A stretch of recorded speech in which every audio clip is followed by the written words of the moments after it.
Menertibkan harus. Menata kota wajib. Tapi dengan cara yang santun dan manusiawi.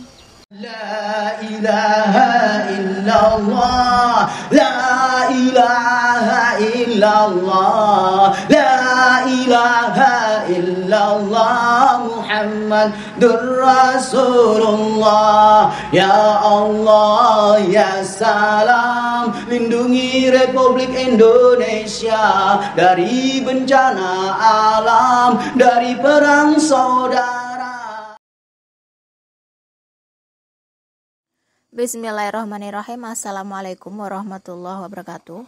Norman, anggota Satpol PP Jakarta Timur, menjadi korban penusukan yang dilakukan oleh seorang pemulung di Jalan Pertengahan Pasar Rebo Kamis kemarin. Penusukan berawal saat korban melihat pelaku duduk di pinggir jalan di atas saluran drainase. Saksi dan korban kemudian turun dari motor menghampiri pelaku. Tiba-tiba pelaku berdiri dan mengeluarkan pisau dari pinggangnya, mengejar korban sambil marah-marah serta melakukan penyerangan. Korban membela diri, mengambil balok kayu dan berusaha menjatuhkan pisau.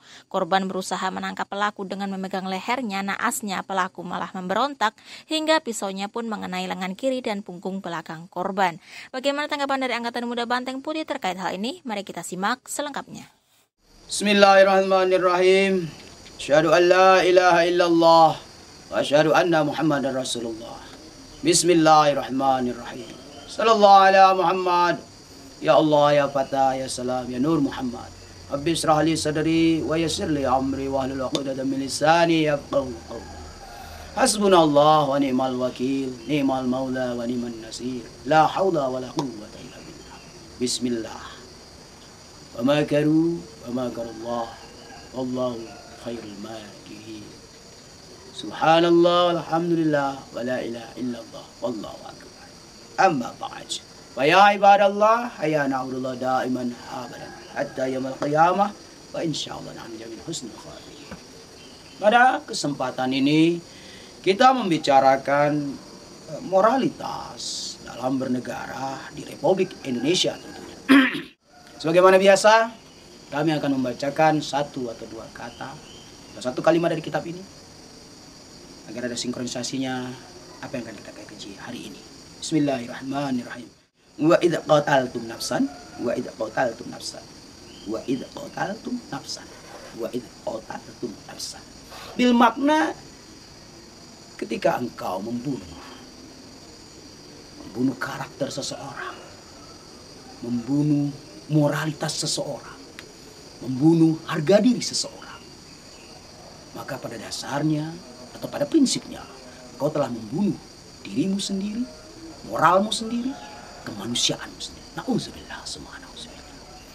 Kasus yang terjadi antara Satpol PP dan pemulung bukan hal yang baru dan bukan hal yang original. Dalam artian apa? Ini perlu pembenahan kepada stakeholder dimanapun yang berada di Republik Indonesia ini, agar memberikan edukasi yang proporsional kepada para Satpol PP khususnya, umumnya kepada penegak hukum. Mengapa? Kami mengatakan ini bukan tanpa dasar. Kebanyakan saudara-saudara kita di Satpol PP kurang memanusiakan manusia yang ada di jalanan. Hanya karena mereka seorang gelandangan, hanya karena mereka pemulung, hanya karena mereka pengemis yang katanya merusak keindahan kota, merusak pemandangan. Di sini yang salah dan harus dibenahi. Menganggap para gelandangan, pengemis, gembel, pengamen dan sejenisnya ataupun dan seprofesi seperti itu dianggap tidak manusia, tidak memanusiakan mereka. Disamakan mereka seperti hewan yang harus disingkirkan, dipinggirkan, bahkan dimusnahkan. Karena apa? Karena ketika mereka wafat tidak ada yang peduli. Na'udzubillah, semua na'udzubillah. Harusnya negara berdosa besar terhadap para gelandangan, pengemis, gembel, dan profesi yang sejenisnya. Bukan malah mengkriminalkan mereka dan memarjinalkan mereka, bahkan meniadakan mereka di Republik Indonesia ini hanya karena mengganggu pemandangan kota. di daerah tertentu dan umum di Indonesia. Subhanallah. Tidak mungkin serta-merta sang pemulung menusuk, tidak mungkin. Impossible. Memang kehidupan di jalanan keras, tapi mereka masih punya otak. Mereka masih punya iman. Ada oknum-oknum pemulung, pengamen yang jadi begal, jadi pencopet. Itu oknum. Polisi pun ada oknum, tentara pun ada oknum, Satpol PP pun ada oknum. Semua profesi di muka bumi ini pasti ada oknum. Jaksa, hakim juga ada oknum. Yang jadi permasalahan adalah orang yang sudah miskin jangan tidak dimanusiakan. Anak-anak terlantar itu wajib jadi tanggung jawab pemerintah, khusus pemerintah yang berkuasa. Sangat kita sayangkan mereka yang sudah miskin harta dipancing emosinya. Apa sang pemulung yang masih mereka miliki? Kenapa mereka menjadi pemulung? Kenapa mereka menjadi pengemis? Kenapa mereka menjadi penggembel? Seakan tidak punya harga diri lagi. Itu pemikiran kita. Tapi justru dengan pekerjaan itu mereka berusaha bertahan hidup di hadapan Allah Subhanahu wa Ta'ala. Mereka hanya ingin dianggap manusia di Republik Indonesia ini, bukan sebaliknya. Bisa kita lihat di beberapa adegan-adegan video yang viral, betapa beringasnya oknum-oknum Satpol PP yang menggebrak-gebrak mereka, mengejar-ngejar mereka, bak hewan liar yang harus dimusnahkan. Bahkan tidak sedikit oknum Satpol PP yang marah-marah dengan warung-warung kaki lima yang mereka hanya mencari sesuap nasi. Menertibkan harus,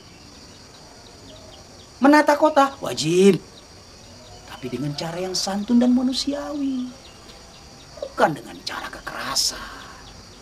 Cara yang persuasif, yang edukatif, yang intelektual tentunya.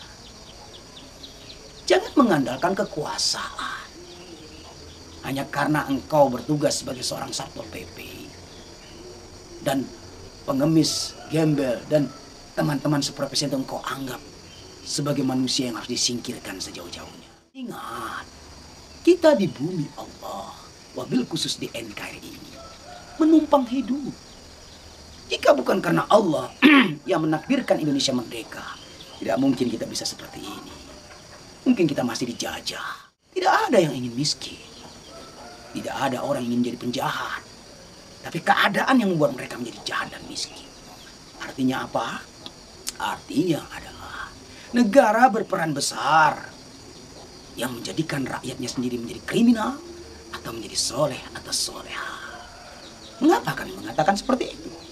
Tentu saja karena negara mempunyai power yang bisa menghitamkan dan memutihkan seorang rakyat, yang bisa memenjarakan bahkan membunuh seorang rakyat atas dasar keamanan dan ketertiban dalam suatu bernegara dan berbangsa juga beragama.